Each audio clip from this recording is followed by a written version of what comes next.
Daily Thoughts, Saturday, the 9th of May 2026. A product you bought and was dissatisfied about. If I were to discuss a purchase that did not meet my expectations, I would have to talk about my recent experience with an online shopping platform called Temu. I often find myself browsing through various apps to find random household items or small accessories because the convenience and low prices are quite appealing. While I have had some successful purchases in the past, I have also faced several disappointments when the physical product arrives.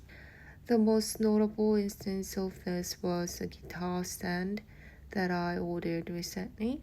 I had seen a similar stand before and thought it would be the perfect solution for organizing my instruments at home.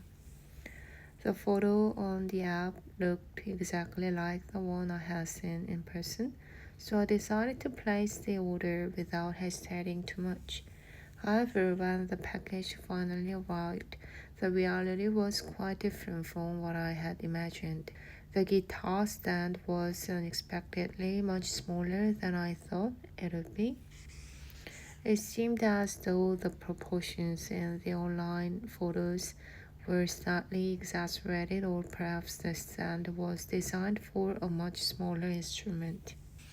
Even though I tried to position my guitar on it, the stand was simply too tiny to provide any stability or support. It was quite frustrating to see that an item which looked so functional and sturdy online turned out to be almost like a miniature version of the real thing. This experience reminded me that I need to be much more diligent when checking the specific dimensions and measurements listed in the product descriptions. I usually try to exercise caution and read the customer reviews before clicking the buy button. But even with a good amount of caution, I still encounter these kinds of failures occasionally.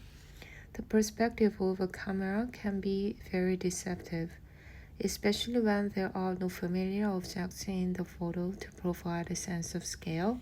It is a common pitfall of budget online shopping where the convenience of the price often comes with a risk regarding the accuracy of the product. Fortunately, because the items on this platform are generally not too expensive, I did not feel too much regret or financial loss. It was more of a minor inconvenience than a major problem, and I was able to laugh about the situation once I saw how comical the tiny stand looked next to my full-sized guitar. In conclusion, while I still enjoy the thrill of finding a bargain online, this experience has taught me to be a more discerning shopper. I plan to be much more thorough in my research for future purchases, especially for items where size and structural integrity are important. It is always better to spend a few extra minutes reading the fine print than to end up with a product that cannot fulfill its intended purpose.